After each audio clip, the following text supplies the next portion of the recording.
Hey guys, and welcome back to the Insite channel. In the crosshairs today, we have Ian Smith, the Integrity Commissioner of ESIC. He sits down with us for us to pick his brain. But before we get started, how's everything going? I can imagine being the head of ESIC can be quite stressful, but how's everything going? It's going well, thank you. I mean, you're right to identify it as stressful and challenging, but I would say that in the way that any any job that you put your life into that has any kind of public facing or community facing role is going to be stressful, but that's okay because there's an underlying mission to make esports have integrity or maintain integrity. So I feel like there's a good thing, but also to add to its kind of growth and professionalism and increased commercialization. So I think we're in a good space. There's a million things I'd love to be doing better and more, but considering the starting point a few years ago, I'm very, very happy with our progress. Awesome. And so before we kind of get into like the meat and potatoes of maybe some of the core uh, questions, Mm. I want to start with maybe your background and your role in ESIC and what that role plays in the modern day. 'Cause I think honestly, a lot of people don't actually understand what ESIC does, and that is something I want to cover just first and just allow yourself to like explain what your role is and what you do. But starting with your background, you have come up through traditional sports, mostly cricket. What was your actual original reason for coming into esports and specifically Counter Strike? Yeah, so I'd spent all of my legal career in traditional sport, as you said, primarily in cricket, but across a range of sports. From about 2010 onwards, particularly, there was a heavy emphasis within cricket on integrity issues and, in particular, match fixing.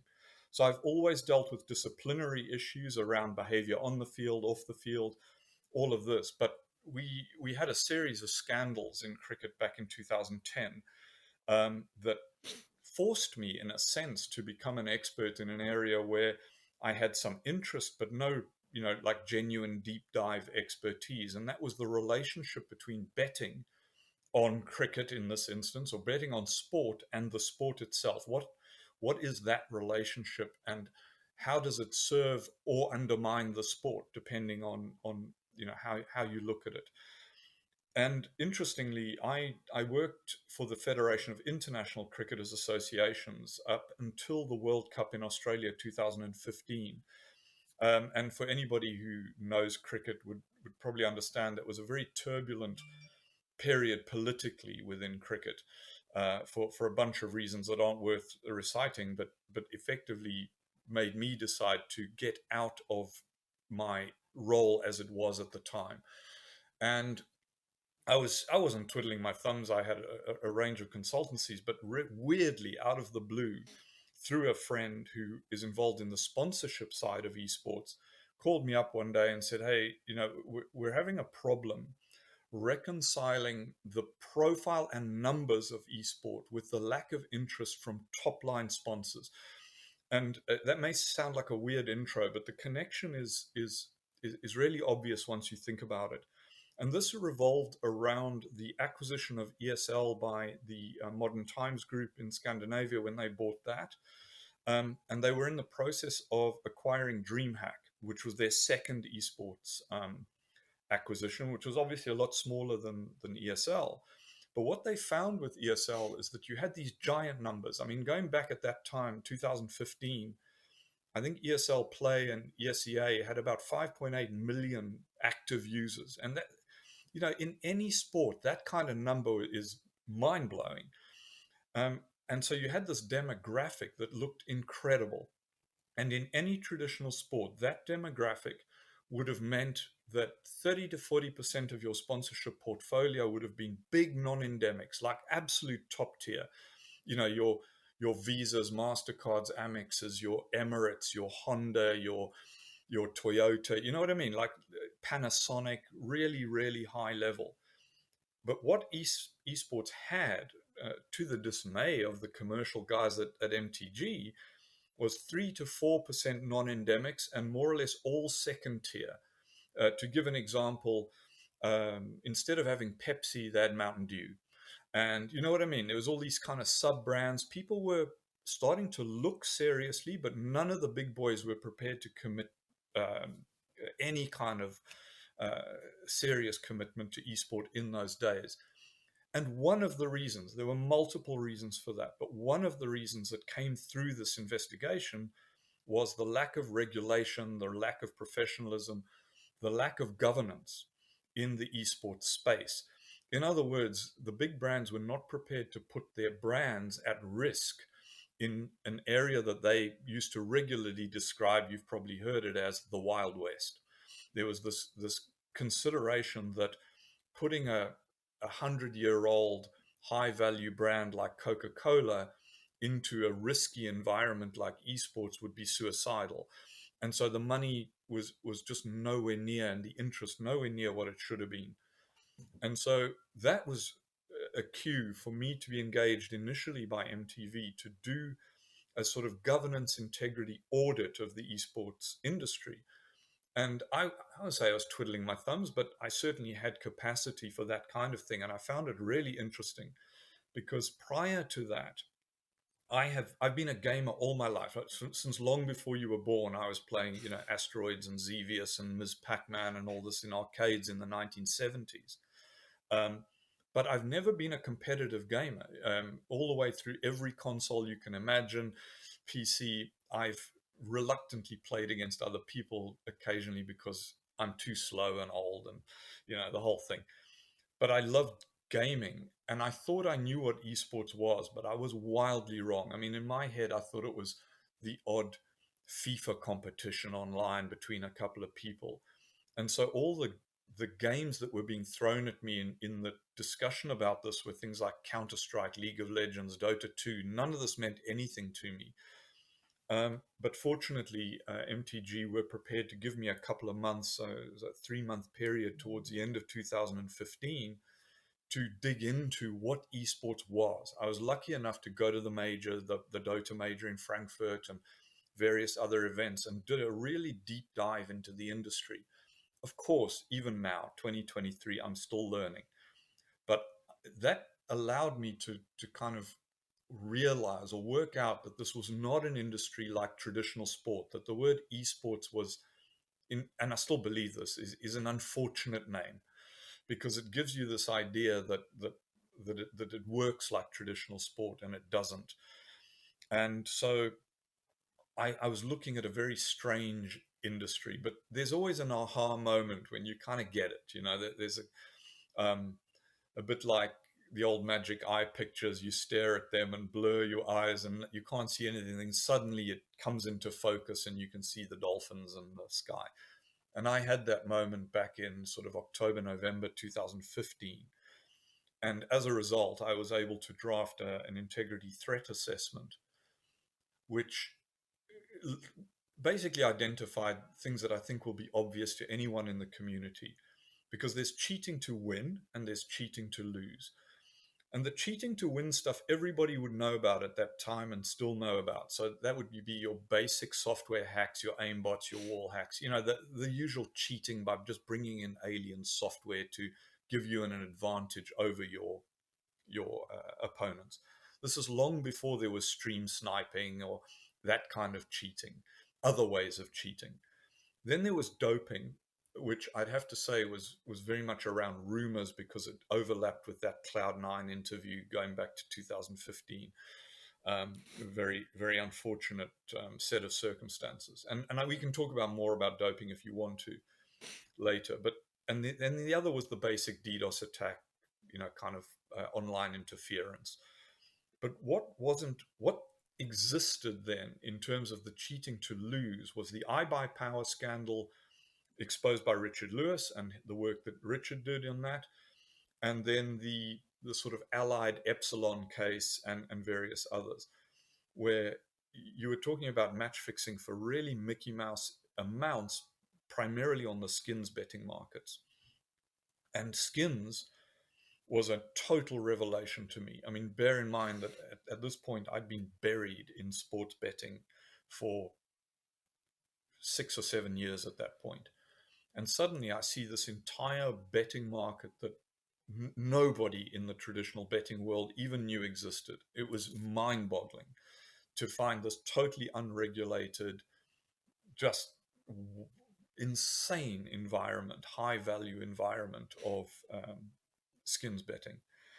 And what was going on in that skins market, we identified in early 2016 at least 150 Counter-Strike matches that were fixed on the skins markets during 2015, at least. Probably more, but that's what we were able to identify purely from betting evidence. And so the what would normally happen when you do this kind of report, you'd say, look, here's your threats, here's the problem, this is what you're currently doing as a sport, and this is what we recommend that you need to do as a sport. And you would take that to a governing body. So if you did it in football, you'd go to FIFA. If you did it in cricket, you'd go to the ICC and say, hey guys, this is what you need to do. But in esports, there was nowhere to go. There was and is no competent governing body that you could kind of go, hey guys, this is what you need to do. And the only thing you could do was go to these individual TOs and publishers. And in those days, more or less the only publisher doing anything was Riot. And kind of go, hey, you need to fix this.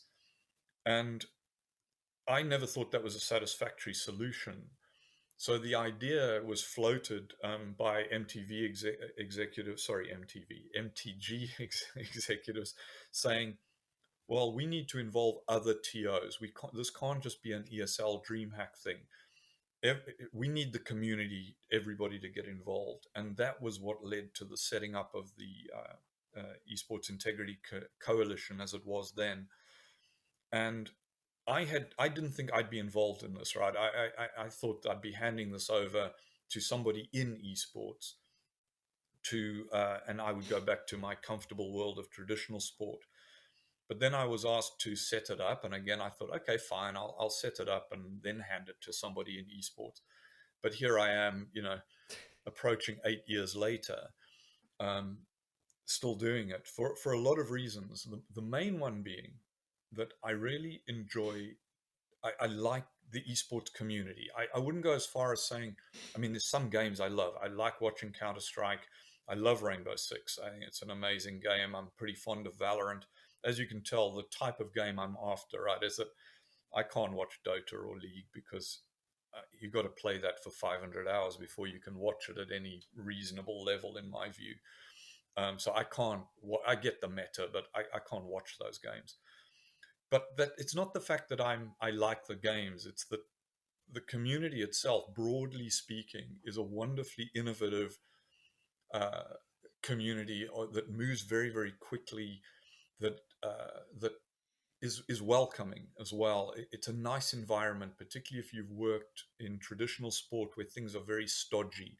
It's like walking in molasses. There are hierarchies. There are, whereas in esport, you can say, let's do something, and 3 weeks later you can do it. In traditional sport, you say, let's do something, and 4 years later you're still trying to do it. That was an irresistible challenge to me as a lawyer in the integrity space. Was like, you spend your whole career moaning, I did, for 20 years about how badly sport is run, and how ineffective most of what is done is. And then somebody, or in this case, a community, comes along and says, hey, you're such a smart ass, you do it. And it's like, okay, I will. And I've loved that challenge. And, I'm not pretending that we've succeeded at every level by any means. There's a lot still to do, but that has sustained me for the last, 7.5, 8 years. So, sorry, long story short, it's an interest in sports integrity that became an interest in esports integrity over a period. I am pretty much obsessed with sport being fair. That when two people or two teams play against each other, everybody's doing their best to win. That they're not motivated by other factors. There's not a reason to lose, or to play poorly, or to manipulate results. And unfortunately, betting, for all the good stuff that it brings in terms of engagement, sponsorship, dollars, all the good stuff, there is this element that it encourages people to go for the easy money by manipulating outcomes, and I'm somewhat obsessed by preventing that, by making sure that that has as little impact on genuine competition as possible.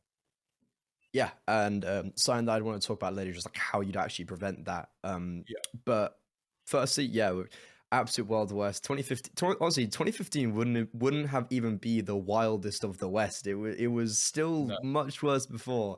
yeah, Um, and I think it's interesting looking at like when you were saying we can get stuff done quickly. And yeah, in one part that is esports moving fast. But I think from my perspective, that's also the lack of governance and the ability to push stuff through quicker. yeah, Whereas in traditional sport, you'd have a lot more checks and balances when you do yes, stuff. Whereas in esports, it's just like, you're good with this, you're good with this, okay, let's go. And yeah, that is kind of what esports is. And that may it be is. also an issue. Yeah, But that's, I think, a topic for another day. And moving then from yeah. kind of like what 8 years ago to now, um, how has that narrative shifted to the modern day, and are your aims still similar? And you've just mentioned doping there as something that you were involved in. Um, from Mm. my perspective, in the last year and a half, the only interaction I've had with ESIC is doping, because I was working with a team at the Paris Major in Yeah, Counter Strike, and yeah, one of them got pulled in for doping. Like, not pulled in for doping, but got pulled in to do a drug test, like all yes, that stuff. That right now is the only thing I've seen from ESIC in the last year and a half. yes. So how has your narrative shifted then in these last recent years? And Mm. is like doping more of something that you're looking at? No, in fact, doping has always been a separate category because what what we did, obviously identify it as a problem, but this was based purely on rumor, speculation, and to some degree on confessions by various players, particularly in that period around sort of 2014-15, around the use of Adderall and Ritalin. So what we did at Katowice 2016, which was a far broader tournament, if you remember, than just Counter Strike. It had league, it had a bunch of stuff, right? We had 400 players of various games, top tier players in the room, filling out a survey, which we followed up at every drugs test since. So we've been testing since then, March 2000 or February 2016. At most of the majors, at all the big ESL ones, IEMs, and so on. And we surveyed the players at every single event. And in those early days, the primary question that we were asking them is, if you were concerned, are you concerned about doping? And if you're concerned, what do you think we should be looking for? What are you concerned about? And we took the view that we should be aimed at, focused on what genuinely might give a player an advantage over another player. What would constitute actual cheating? So we were never looking at being the moral guardians of the game in terms of controlling recreational drug use or marijuana or anything like that, particularly because, of course, most North American players have access to legal weed anyway. And so we were very focused on, what are the drugs that are actually problematic from a cheating perspective. So we surveyed the players, then we put together an ad hoc medical committee, pharmacologists, doctors, to asking a very simple question. If I'm a crooked esports player and you're a crooked doctor, and I want you to give me something to give me an advantage, what are you going to give me? And out of those two collaborations and consultations, we created the prohibited list. And then we created a policy or procedure, a code, an anti-doping code that is esports specific. So it of course it incorporates aspects of the wider code or sports code, traditional sports codes, but you're dealing with a totally different activity. And ours is very player focused. It's aimed at protecting the players and the community from uh, bad medicine and from cheating. And so the testing procedure that you would have witnessed is a very, very different way of doing it than in traditional sport. We don't treat the athletes like criminals. We don't follow them around and assume that they're cheating. We test at these events. Most players who make the quarterfinals through to the final will all be tested at least once, sometimes twice. And my point in this is that since in all of that time, since 2016, we've had not one positive test that is in violation of the anti-doping code. We've had God knows how many survey results that indicate at a meta level that there's no real problem, right? There's nothing alarming in the feedback that we receive from players. And we've run education across the board that's been very, very well received over all of these years. So I'm not saying that doping is not a problem. I'm pretty confident in saying that doping at tier 1 in Counter-Strike and to some extent Dota and to some extent League is not a problem.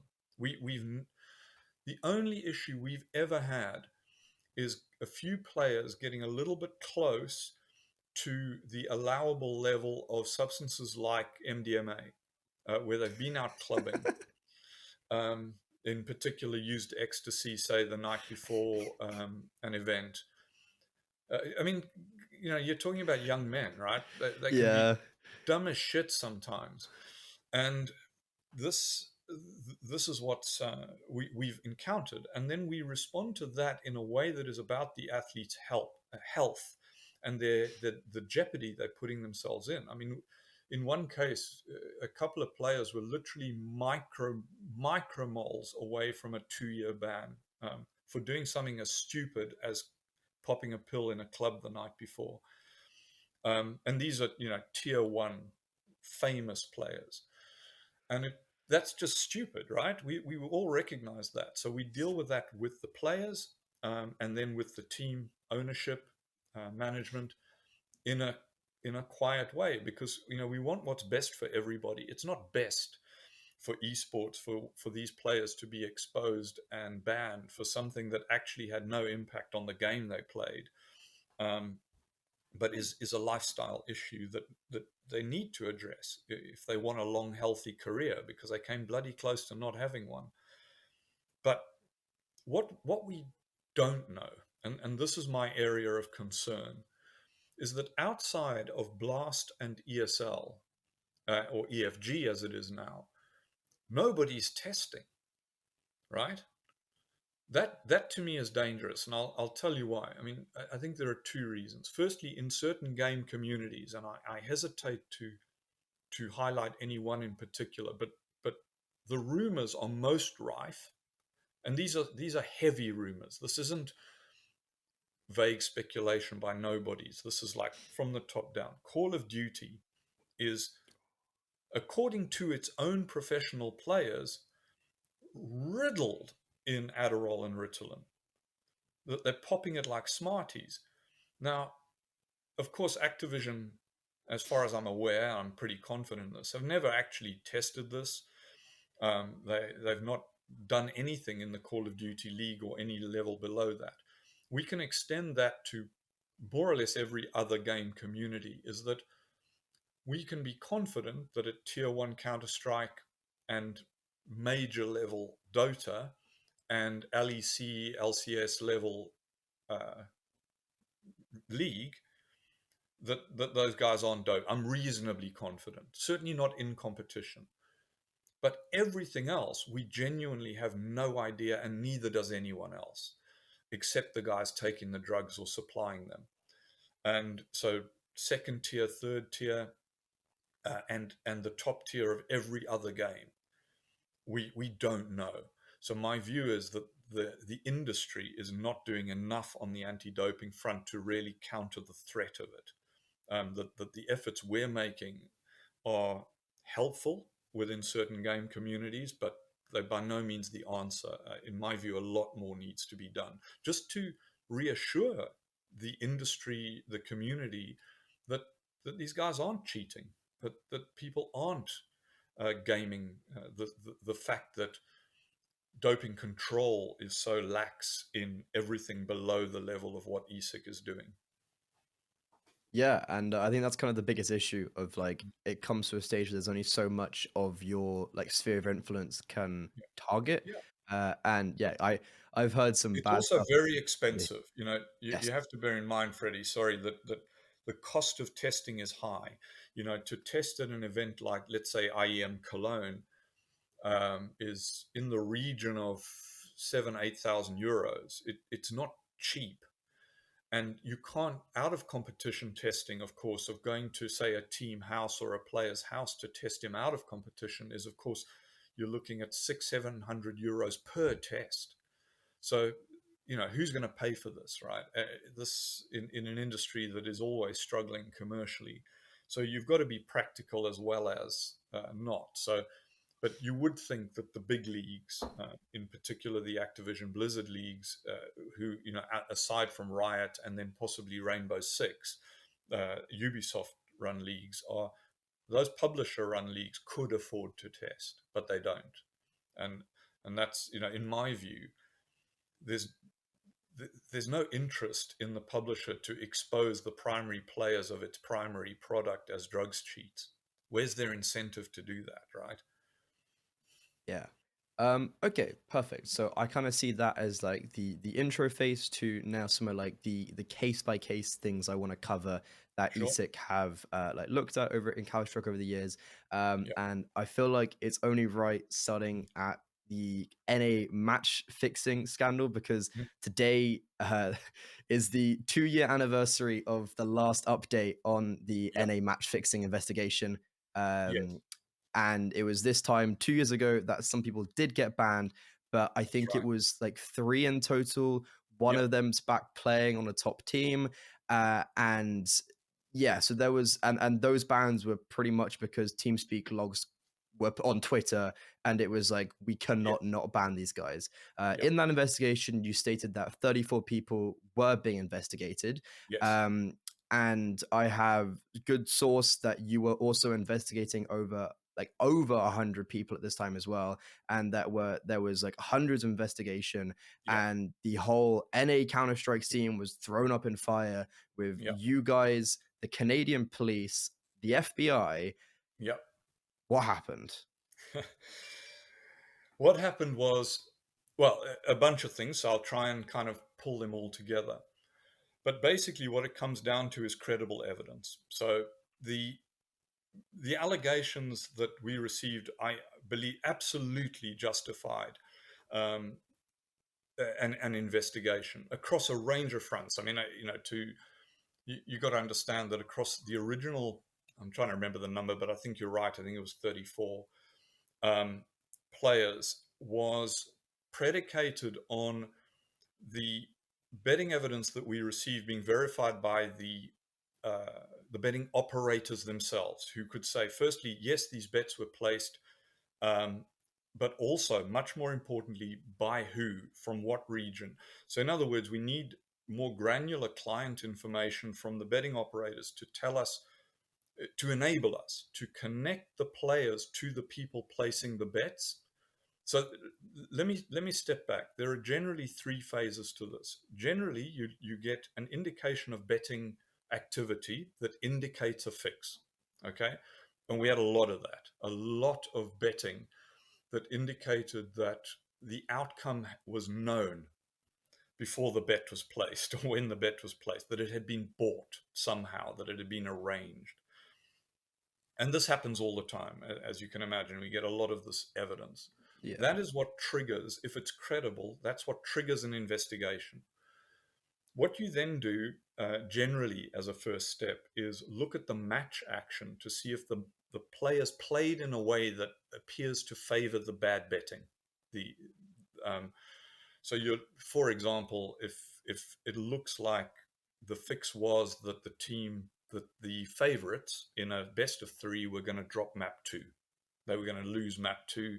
You look at map two and see if the way they played could credibly be said to be deliberately trying to lose that map, right? So you get an expert analysis that looks at the matches. You then, if that's strong enough to justify further investigation, you go to the betting operators that were affected by the bad bets and you try and find out who placed the bets, where were they, how do you connect those people placing the bets to the players who we now suspect played to the bets.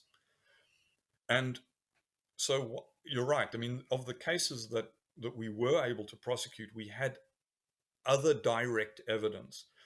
Where this case fell down, and I'll make a quick aside about the law enforcement involvement here, is that when law enforcement get involved, and I'd say particularly the United States and the FBI in this instance, they have a very different priority to ESIC. We are regulating the players, the sport, the participants.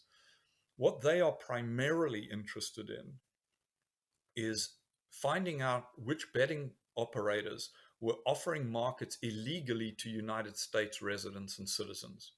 Okay, so what they are interested in is, how are these guys placing bets from places where betting is illegal? You know, let's say they lived in Michigan, for example. There was no sports betting in Michigan, so how were these guys placing bets? And who were they placing bets with? They want to prosecute the betting operators who are operating illegally in the United States. So a lot of the to and fro between law enforcement and ESIC on many cases is much more about the betting operator than about the players. Because you'll appreciate that in many cases, being somewhat pejorative about this, the players are nobody to the police. They're not high profile people, they're not sexy. You know, law enforcement only generally worldwide pursue cases where there's a public, what they perceive to be a public interest. And the other thing is, they are prohibited by the rules, their rules of evidence, from providing anything back to us, right? So whatever they find out, they can't tell us. They can't provide us that until there's a trial. The only time we get to see what they found is when there's an actual trial, a criminal trial, and the evidence is presented at the trial. So what happened in the vast majority of the MDL case, the old North American cases, was that the betting operators who were operating illegally in Canada and the United States at the time would not cooperate in the provision of evidence to us. A lot of them were Bitcoin operators with no license at all, many of them. And so whilst we were able to contact probably 4 or 5 of them, none of them were prepared to provide us with the necessary client information for us to link the players to the bet. The match evidence, in terms of expert evidence, where we could find the demos, which was not by no means in every case, the expert evidence that we received back from CSGO analysts was, how should I put this, inconclusive. In other words, most of them were prepared to say, look, this looks dodgy, but this could just be bad play. You're looking at a level of player where mistakes are, you're not looking at simple, where, he misses a shot and you're like, oh, hell, that's weird. This is a level of player where the sort of mistakes that indicate deliberate, or rather the sort of incidents in a game that indicate poor play might just be poor play, not deliberate attempts to undermine the game. And so there were very few cases where the examination of the demos, where they were available, came back conclusively saying, yeah, these guys are trying to lose, right? They're looking away, they're failing to take shots, they're exposing themselves, the sort of typical evidence you get in a CSGO case. And so by the time we felt we had enough, potentially on about probably another 6 players, to actually proceed based on betting evidence that we had and the match play, all those players were no longer actually active in the scene at all. And the remaining who were active were ones where we simply did not have enough to prosecute the cases. Those cases remain open, and as silly as that sounds, we are still hopeful that relationships with these betting operators improved to the point where they feel comfortable giving us the betting evidence that we've been asking for the last 2 years. And that's an ongoing mission, because clearly we're trying to engage with as many betting operators as possible. And that is improves every week, where we enter into new MOUs with betting operators. But the guys who operate in the crypto space, apart from one who we deal with frequently, are just, they have no interest in engaging with us. It's because they jeopardize their legal position or illegal position in the United States. Nobody wants the FBI banging on their door. And any indication that they accepted customers and bets from the United States in that period would expose them to criminal prosecution in the United States. End of story. So yeah, I wouldn't say that I was potentially personally naive in expecting the prima facie evidence to be backed up by the real evidence of betting operators. I genuinely thought that we would receive that evidence willingly, but we never did. And obviously now I think differently about it, but it's easy to say in retrospect that it looked open and shut, and still does. Look, I still completely believe that these cases were fixed. I put my mortgage on the fact that these matches were fixed. But that's a very, very different thing from actually prosecuting and banning players based on my belief, as opposed to rock solid evidence that would stand the scrutiny of external bodies. Particularly, I think the point being in the United States, which I'm sure you'd appreciate, is the litigious nature of society and the way that the legal system operates. You get something like this wrong, and some guy sues you for loss of earnings over the next God knows how long, loss of reputation, that sort of exposure would bankrupt ESIC in one case. So it's not something that we can do on a whim. I hope that makes sense. Okay, there's so much to unpack from that, and I've written it all down because I'm just like having to keep on remembering. Of course. Okay, so I first want to identify the whole betting companies not responding, because I'll be honest, that seems like such like it's like that means that anyone who realistically hears this and is a pro player can go, oh, I can bet on some bookie gambling site, I can match fix on that, and nothing's going to happen. Right. Like, is that genuinely the case that we live in? No, that isn't the case. So let me tell you why. Is firstly, the number of places where you can now open an account and bet as a player without being exposed as a player literally reduces every single day. So we work in the background with multiple betting operators who are very, very keen to not have players betting on their own matches or even on their own game. A Counter-Strike Pro betting on Counter-Strike. And so the scale of information sharing means that the ability to open an account as a Counter-Strike Pro now is severely reduced. But let's say they could.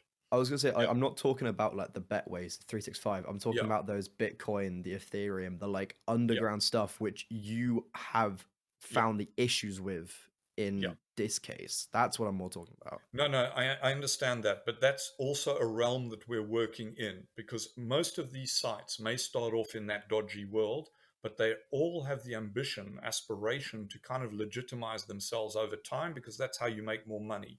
So anytime they get into a licensed regime, those obligations ramp up in terms of know your customer obligations, anti-money laundering measures, the whole thing. So there's an upward trend in that. But you're right. I mean, of course, there are still these operators out there where if a player was able to open an account, he might be able to place bets that he can manipulate. He might be able to. But of course, those operators operate exactly the same way as every other operator. They're not there to be ripped off. They have their own integrity systems. And if if a bet looks suspicious to an individual operator, they take action. They either void the bets, don't pay out, limit the markets, that.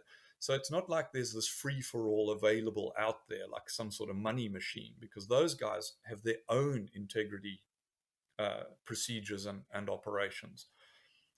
Then there's another layer that has improved really dramatically now. That means that this is less likely. So there are companies, Star Ladder isn't Star Ladder. I'm talking about Star Lizard, Sports Radar, Bet Genius, all of these and others, the Global Lotteries Monitoring Service, the International Betting Integrity Association, all of these organizations, including ESIC, operate a markets monitoring system that looks across every operator that they know exists. And this includes these guys that are in the dark gray black market areas, where we all monitor odds movements that raise integrity concerns when certain things happen that are not expected to happen. So the way betting works at every operator, whether this is one of your dodgy guys or Bet365, right, at the top of the tree, is that they have a very clear understanding of the way in which betting on any market should unfold. How much money and who's betting up or low. And they monitor this algorithmically. And the more data you have, the narrower the band of activity that you expect the betting to follow. And anything that pops outside of that band immediately raises a flag. And the integrity or compliance person at that operator will look at that and try and determine what it means. Why are these bets falling outside of our parameters? And then they decide what action to take. What they do in addition to that, so now you're looking at monitoring, I don't know, probably close to 600 operators globally, with Sport Radar, for example, or Star Lizard or Bet Genius, is not only is the affected bookmaker seeing this anomaly, but so is everybody else who's monitoring this, which immediately means that the markets get adjusted according to the information. So if it looks, for example, like there's unusual betting on, going back to my earlier example, the favorites losing map 2 in a best of 3, every single operator who's part of this system will determine what to do with that bet, with that market, with the map 2 markets, and they will then void the bets, limit the bets, whatever. So there's a far better exchange of information now than existed at the time of the MDL bets or any other match fixing scandal, and that gets better literally every day. So the chances of a player getting away with this sort of behavior are literally reducing on a daily basis. Okay, so like that's more, in my opinion, identifying the problem, and that's something that you were able to do with the NA match fixing. Like, you identified there were problems. Yeah. However, it's then going from identifying to making the bans. And obviously you said 6 players went to Valorant. That's also something that is like, how is that possible? And I know you guys have said previously that you wanted to make a universal integrity commission. So kind of like, maybe in like one part of the question, like, if someone goes to Valorant, is that them just being like, okay, grand? And then, so now once we've identified this information and all the match fixing odds, and you've said, I could put my mortgage on it. Yeah. What happens? Like, is it like, what happens from there then? Okay. Yeah. And you're right. So firstly, to deal with the Valorant point, at the start of the Valorant competitive scene, we entered an agreement with Riot via which any match fixing conviction, or in fact any cheating conviction in CS, will carry over into Valorant. So that is something that's been covered at a policy level. But the point you raise about, okay, what happens? And the answer is that if the match evidence is strong enough in my opinion, as commissioner, to justify the prosecution of a player, to justify the issue of a notice of charge to a player, then we will do it. I think the problem with, for example, the NA case is that the vast majority of demos were long gone. So we didn't have the match evidence. And where we did have the match evidence, the conclusions of the CSGO experts that we rely on were not good enough, in my opinion, to justify prosecution. They didn't reach a standard that I felt safe in prosecuting.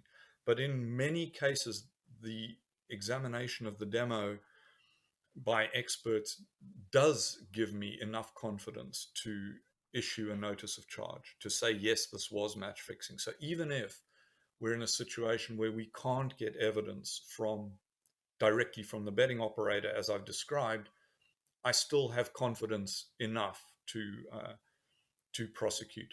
So of course it's imperfect, but exactly the same consideration applies in all sport. Is you've got this awful gray area where, as somebody involved in it, you kind of know that the player fixed, but you don't have sufficient confidence. I'm talking 60% or above, that the evidence that you have is conclusive enough to effectively take someone's career away from them. I believe we need a high burden of proof. And sadly, in many cases, you just can't reach that high burden. So yes, there are opportunities for crooked players in esports and all sports, but that is becoming less and less through cooperation between sport and betting, rather than through detection of match action, which is a very, very unreliable way of saying that something was fixed. You need the match action to match the betting. I mean, you'll appreciate, I probably get 3 or 4 complaints a week from punters, from spectators, from fans saying, oh, here's a gif of this guy missing or hesitating on a headshot or whatever. He must be fixing. And you're like, no, because when you look, there's no betting evidence. So nobody bet on this happening.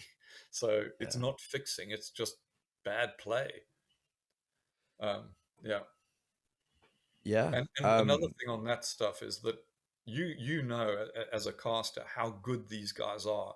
I think a lot of fans actually don't understand how good these pro players are and how fast they are. And what I mean by that is that I get sent GIFs of an incident in a match at, let's say, 30 frames per second, where they say, oh, he's definitely cheating. Look how his cursor moves from here to here instantly. And you're like, there was nothing instant about that. No. If you look at this at 250 frames or 500 frames a second, you can see the cursor moving because he's that good. It's just because you're rubbish. It's not that the player's rubbish. You know what I mean? I don't think people understand how fast these guys are, how good they are. You know, with jump shots, you're like, this is crazy. You know, we're measuring. I've got a bunch of stats early on for StarCraft 2 players that has them in excess of 400 actions per minute. That's 6 or 7 a second. Per second. And it's like, mate, you can't hit a drum that fast. No. This is, you know, these guys are good and they make mistakes, and that makes our job difficult. But at least the advantage in esports is that you're dealing with a digital product. So we have, you know, we have real data as opposed to in traditional sport where you're looking at a video of a guy doing something going, that was deliberate. That's much harder. You know, in esports, we do have that advantage at least, which is why our detection, conviction, or detection rate is much higher than traditional sport, because we at least have digital evidence. But it's tough. It's very tough. Yeah. And just kind of like a final point about this topic, and I think I'm going to try and move quite swiftly through the others just so I don't keep it too long. why was there no other follow-up? And that's, I think, more the question that a lot of people have on their mind of Sure.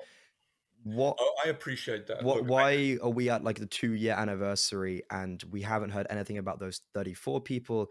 And as I've mentioned before, there were more than 34 people being investigated. yes. Why haven't we got anything else from this? It's a good question. And I guess this comes down to me, in a sense, relying on people like you actually asking me this question, because being proactive on old investigations when we've got 100 new ones is a question of resources and time and focus. And we are, you know, a radically under-resourced organization relative to our workload. And so my focus individually is always on what are we doing now, not on what did we do last week, last month, last year, which is a fault. I'm explaining and excusing. That's not a good thing, but it is one that we're addressing now in terms of resourcing. We need more people, and we need people who are in exactly the position you would need to identify the fact that we haven't updated, to say, hey, I've looked at the website and we haven't done anything about this for 6 months, a year, whatever. I don't have that luxury at a personal level, and neither do the few people who work for us yet. So, bluntly, the increase in resourcing and both at a human and a money level is what we need to serve the community in the way that the community deserves, right? In the meantime, I rely, as the community does, on guys like you asking me the question, because I'm perfectly prepared to answer the question, but I don't sit day to day with my investigatory workload going, oh yeah, perhaps I should revisit this thing that happened 2 years ago, which, I hold up my hands to the fact that that's not satisfactory, and we're building towards what is satisfactory very rapidly. Okay, so it's just kind of that same old theme of Mm. we've taken too much on and Yeah. we don't have the funds to do it and something else cropped up. Okay, so something that I feel like might fall into that category again is the massive coach bans, the massive coach bugs Yes. bans. Kind of like 2022, 2021, Yeah. you guys were saying that there's like and Dexterto releases like a second coach bug, Yeah. and you guys like there's quotes being like, sorry, Yeah. there's Yes. quotes being like, we basically are going to have in like the next 6-12 months an increase in these bans. We've got these high Yeah. profile people that will be affected. And this was just before PGL Antwerp, which is the major. And we Yeah. did see some people affected. Yes. 3 days before the major started, Correct. Zach, Peacemaker, Halley were all banned. Yes. Pretty much immediately after the major, they all got unbanned. Mm-hmm. Yeah. Firstly, just looking at that incident of PGL Major, from an outside perspective, it felt like something went wrong. And it felt like that because the major was so close, you guys felt like you had to make a decision, and it prompted you and it forced your hand a little bit. Mm-hmm. Is that correct? Or like basically what went wrong? And I'll come on to like Yeah. the future of coach bans after that. Yeah, sure. Look, my memory of the circumstances around the PGL major might be a little bit woolly, Naturally, yeah. given going back. Um, but the consistency from our point of view it really rests in the appeal process. Okay, and this is something you need to understand, is that we've now got 4 separate bugs. The first batch that everybody knows about was everybody's seen it, right? You saw what's going on. There was what we would call strict liability as a legal phrase, which is that if you were bugged and the analysis was done and made public, then you received a ban according to the matrix, right? Now, what then happened is that certain coaches, some successfully appealed, some didn't. So you go, because that procedure was always offered, right? Is all the notices of charge that went to those guys basically said, look, here's how you come back at us. So we said, this is a strict liability offense. You're guilty just by virtue of having been bugged and so on. But if you've got something to say about that at an individual level rather than group, then here's the procedure. And some took advantage and some didn't. But we established through those appeals a precedent for how those would be dealt with, because they're dealt with independently of us by an independent chairman. So that went on. Then the unexpected thing happened, which I'm sure you're aware of, is that Valve then added the RMR ban overlay, the major ban. And that really threw things up into the air, because what it exposed, which was, yeah, look, it still bugs me, but I think we've resolved this, is that the concessions that we gave to coaches who had admitted their guilt up front, who had assisted us with the investigation, and in some circumstances where there were other factors, we gave them discounts, some of them really significant discounts on the sanction.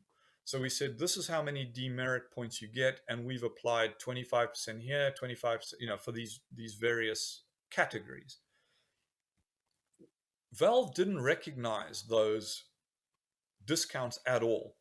So you ended up with an anomaly where, for example, we banned a player a coach for 5 months, and he ended up being banned for life or for 5 majors, or for in my view, disproportionate engagement with Valve-sponsored events, which, even though the period for appeal had long passed, we then allowed appeals addressing that issue, which was not an ESIC issue. That's a Valve issue. Anyway, long story short, that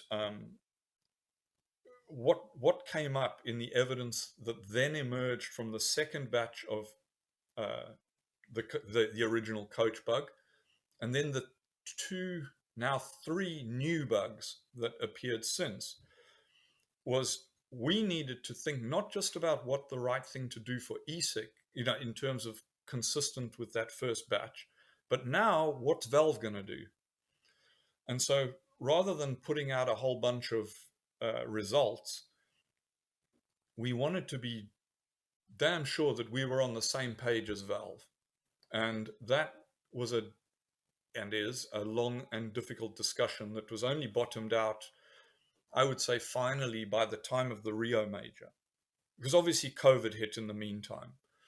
So what the situation is now is that we have reviewed the second coach bug cases, which were primarily 1-round cases, and decided that in the vast, vast majority of cases, we ought not to prosecute those players based on what had successfully appealed from the first batch of cases. What persuaded the appeal panel that these guys were either not guilty or were guilty but should have their sanction reduced for different reasons.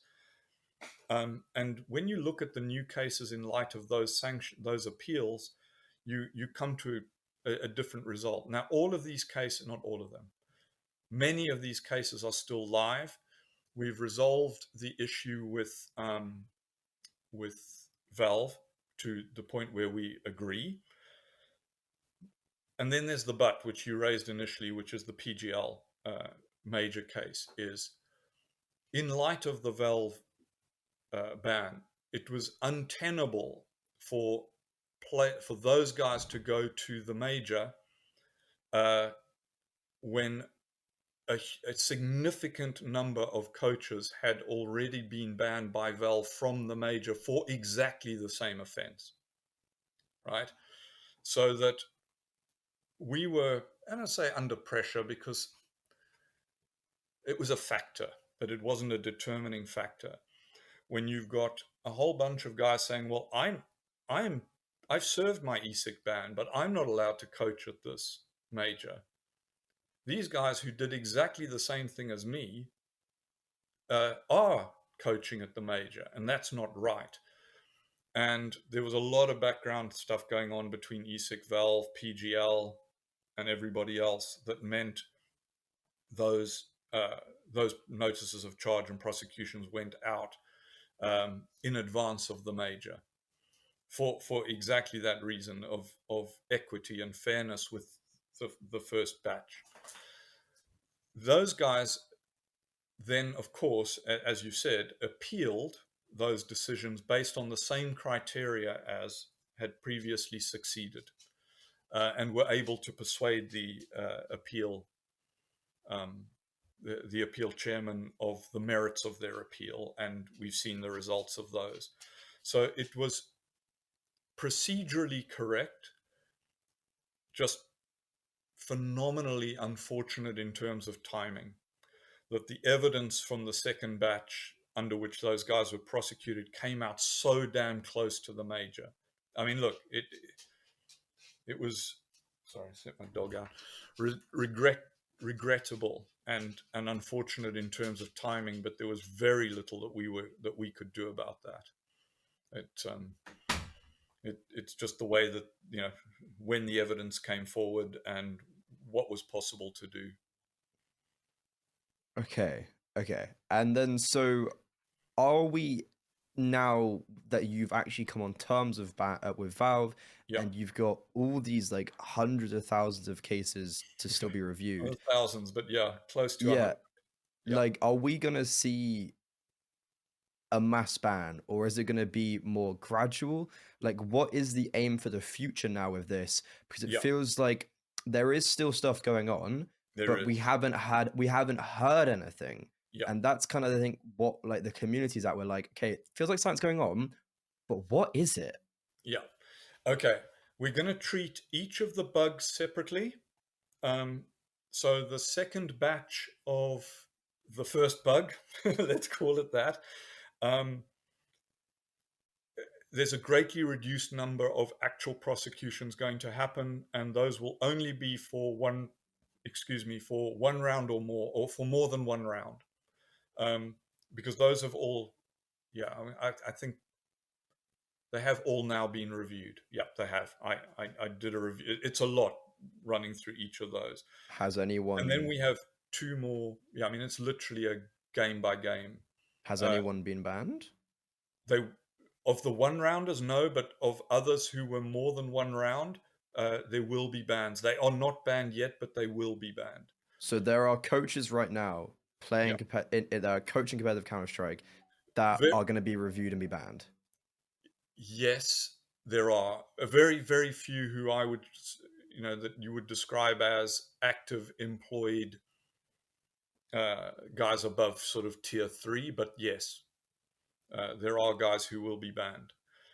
And similarly with the other 2-3 bugs that have now been exposed. And we're going to do those in batches.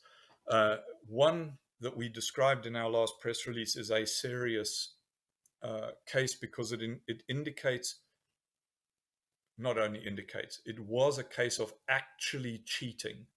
And what I mean by that is, you could have been bugged, as many people have shown in appeal, and not cheated, right?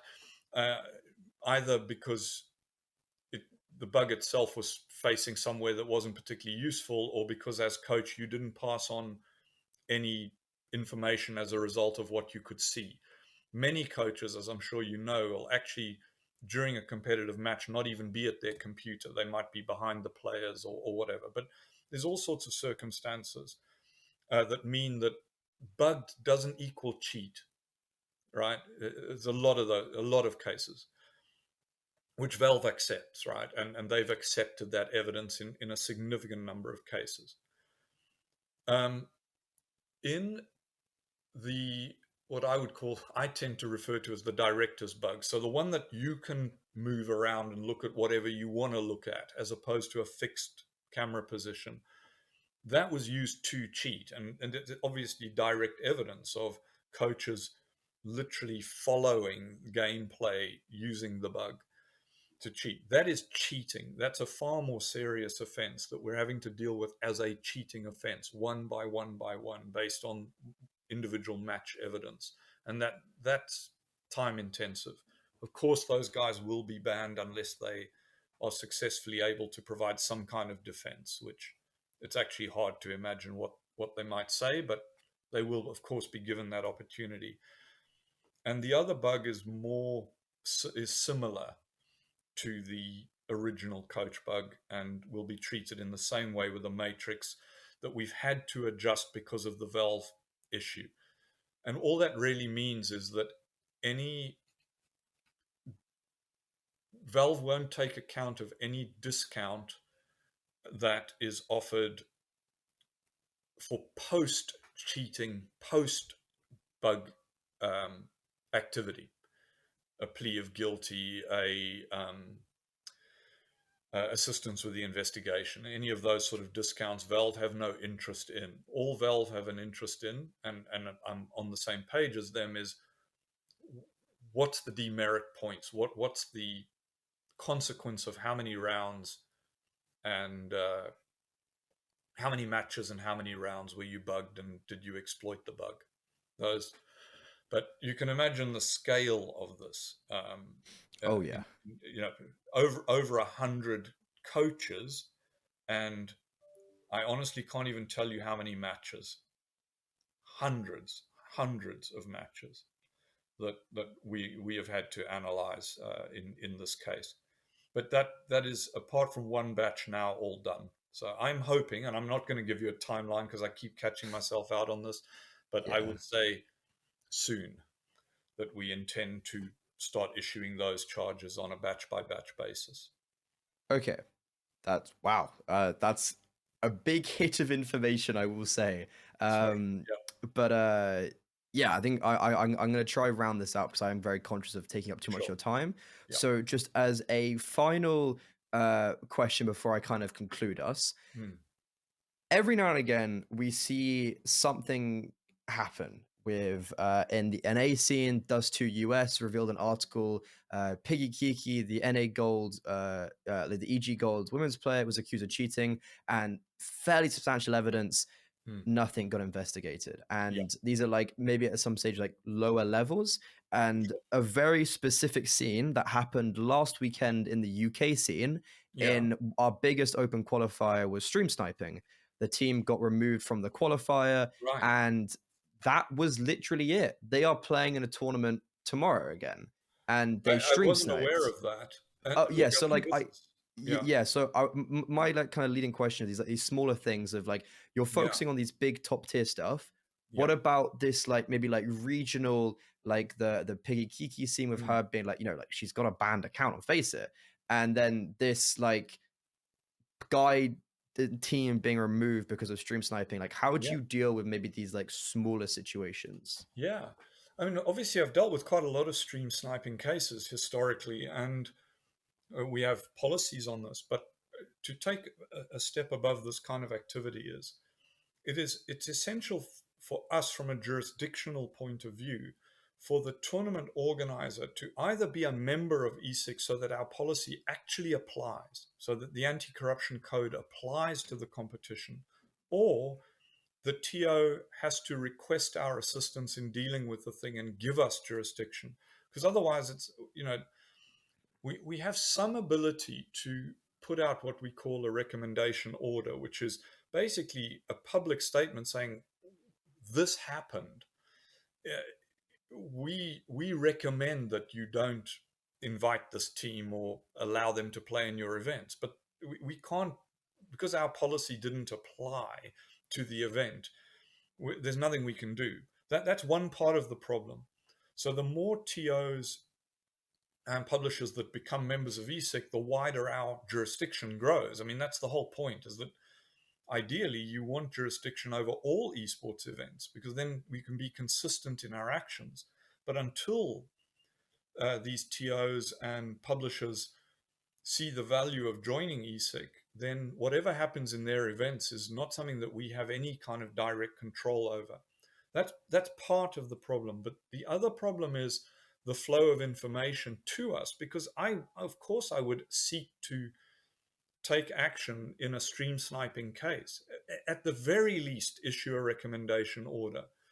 But if we don't receive that information or those allegations, then we're totally reliant on somehow just picking up this information from whatever media sources report it, or Yeah, we're relying on somebody telling us, right? Is because you know how scattered the esports media is. For us to receive that information consistently and reliably is more or less impossible. We need somebody. So the example you've given, I honestly knew nothing about. I that's fair. didn't. Yeah, it was more not Yeah, like trying to catch you out. It was more yeah, of like a this is happening. What yeah, is it? Just like an idea, like a position where because you aren't a governing body by yeah, everyone, you yeah, get almost undermined by these like yeah, people who aren't within you, and that was kind of more I was like pointing out, yeah. not being like, "Ha, how dare you not No, know no, about no, this no. one small I like." understand, and I Yeah. didn't take it that way at all. It's something that really worries me is that you need consistency, coherence, reliability across the scene. But that's, we've got to this point over 7.5 years. And I said at the beginning, there's a long way to go because you need engagement from everybody at every level. Because, in fact, the vast majority of problems are at the lower level.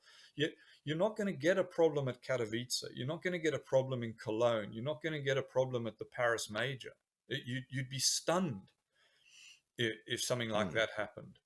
Where you're getting problems is 99% in online yeah. competition at tier 2, 3, 4, and that applies to every game. We'll shortly announce a couple of FIFA bans. We've got three of those so we do operate at a Cool. lower level, Okay. but it's you know but we are highly reliant on somebody telling us that this stuff's going on. Yeah. If it's not a member reporting it to us, which is, you know, if this was, for example, I don't know, a blast game or an ESL game, or you rely on their admin or their head referee or our liaison person phoning me up, going, "Hey, we've got a problem," and then we deal with it together.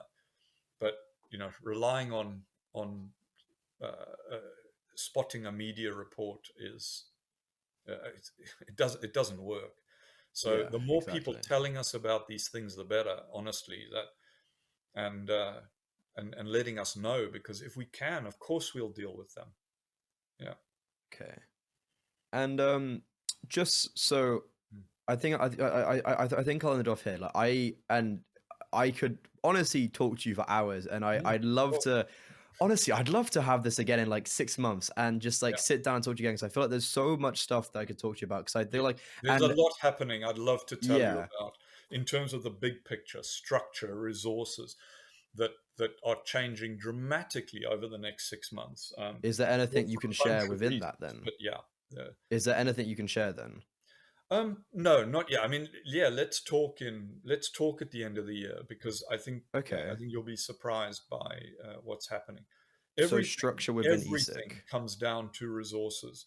It's how much time have you got in a day and how many people have you got, and that all comes down to money, because there are so many cool things and good things and helpful things that we could be doing, and so many cases that we could be concluding if we had the resources to do that. And that's what we're addressing at the moment. So I'm confident that a discussion around kind of Christmas time, early New Year would be a very, very different discussion. Okay, that is a very cryptic way to end it. And I think just on top of that, I Mm. guess this leads into like this is my final point.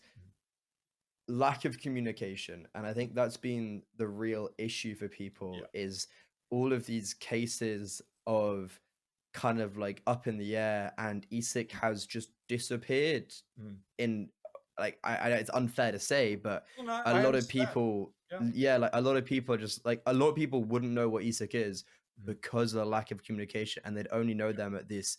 Oh, they came in, banned these coaches, and left. And it's like, why have for the last year and a half, there has kind of been that lack of public Yeah. like everything. I'd give you two answers to that. I've partly covered this already, of course, but Yeah. the one thing that people possibly are vaguely aware of but haven't quite grasped is that COVID and the move to all online for those particularly the 2 years before we started getting back into a couple of lands. In 2020, there was a close to 300% increase in the number of suspicious and unusual betting reports to us. And bluntly, I was overwhelmed by that. I had a caseload that up to the beginning of 2020, I could cope with. It wasn't great, but it was manageable.